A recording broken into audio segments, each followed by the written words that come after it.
makin tersepit. Tidak ada yang baru dan tidak ada apa yang kita lihat. Yang ada seolah-olah kita Malaysia baru menjual tanah air. Kita sudah jual air, kita jual tanah, kita jual ruang angkasa, kita jual ruang media sosial kita jual rumah murah kepada orang luar. Ini namanya itu pertua jual tanah air. Jual tanah air ini bermakna orang pengkhianat, orang yang tidak amanah. Jadi bagaimana kita menggelarkan Malaysia baru, kerja kita menjual, nak bayar hutang meningkat.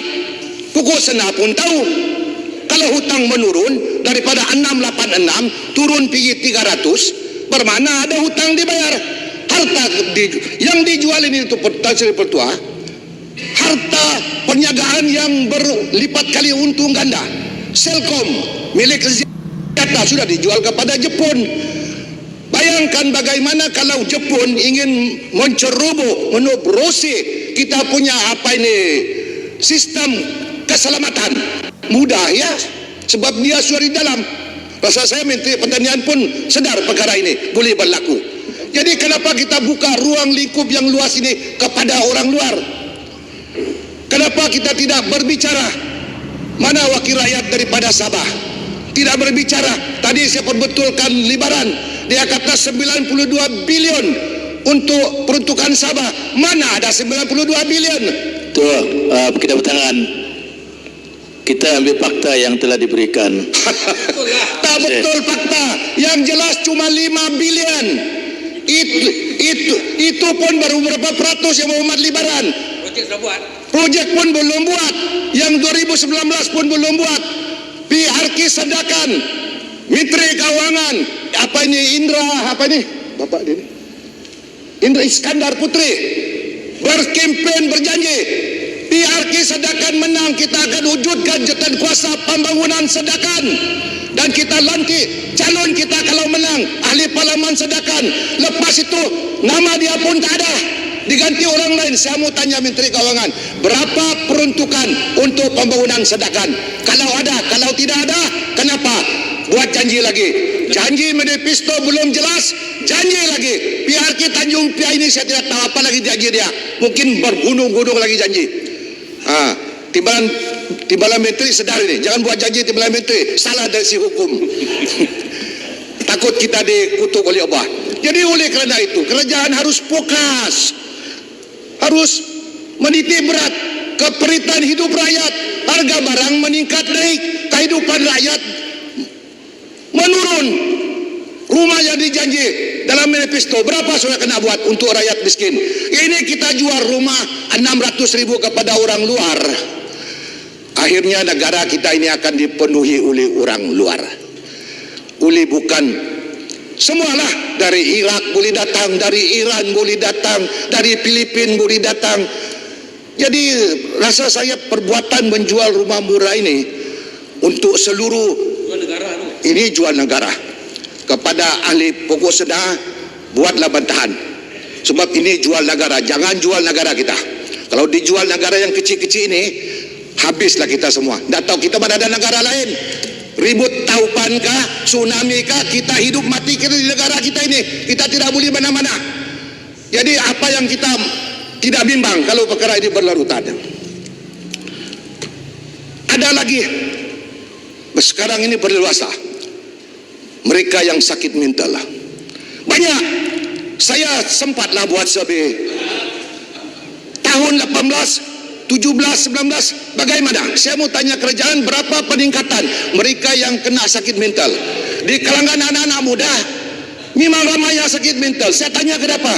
Dia kata, hidup kami tertekan. Kami masih bermimpi-mimpi janji manis Pakatan Harapan, manifesto dia yaitu memberi pendidikan percuma, PTPTN percuma. Kami ada 4 orang adik-beradik, hutang kami 180.000. Jadi kenapa kami tidak sokong Pakatan Harapan? Sebab kami ingat hutang kami terjamin. Rupa-rupanya kami ditipu lagi. Pokok Sena berguling-guling di jalan raya pasal PTPTN. master strategi, Enbos master RPG, saya tidak tahu mana. Dulu sini. Dialah sana sini berucap.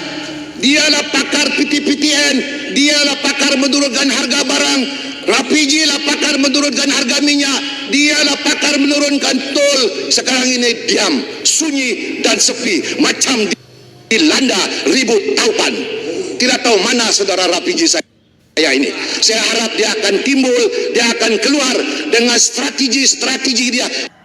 Bantulah kerajaan Pakatan Harapan, turun harga barang, turun harga minyak, hapus tol, hapus PTPTN. Jangan bagi subsidi sana diincit-incit, dirinjit-rinjit. Kalau macam ini tidak ada halat tuju. Saya menanti juga halat tuju Kementerian Pertanian. Sebab kita mau tidak mau, suka tidak suka, kita terlalu bergantung dengan ekspor makanan mentah di seluruh dunia. Baru-baru ini India telah membatalkan pula suplai bawang merah, bawang besar. Jadi ke arah mana kita? Ke Thailand? Cuba siapa mau dengar dari Menteri Pertanian, Industri Asas Tani. Bagaimana halat tuju industri asas tani kita ini. Kita harus belajar. Di Eropah, Taiwan ini negara pulau kecil, tapi dia boleh menghasilkan pertanian yang berkualiti tinggi. Kita di Malaysia ini banyak lagi tanah dari Taiwan, tapi saya tak nampak pun mana satu yang dapat dikeluarkan. Jadi Menteri Pertanian, this is your responsibility untuk membangun negara ini. Back to basic, kita kembali kepada pertanian. Inilah ekonomi kita. Dulu pun Menteri Pertanian di Dewan Rakyat ini bersuara, kita akan hapuskan sistem monopoli. Beras lah, apalah, semualah. Saya mau tanya Menteri, berapa sudah dihapuskan? Berapa sudah sekarang pembekal beras dalam negara kita ini? Kalau tidak, kenapa tidak boleh kita hapuskan? Dulu saya duduk sana pun, saya tidak sokong kerajaan. Saya kata, monopoli tidak boleh dijalankan. Kita harus hapuskan. Saya berdiri sana, saya bukan macam kawan yang lain. Seolah-olah penyokong kerajaan, salah pun sokong, saya tidak. Sayalah pembangkang dalam Barisan Nasional. Sebab saya mana tidak betul untuk rakyat, saya belasah. Bunyi macam nak lompat ya. Lompat tidak. Sebab prinsip saya dari dulu tidak boleh lompat. Buat apa lompat?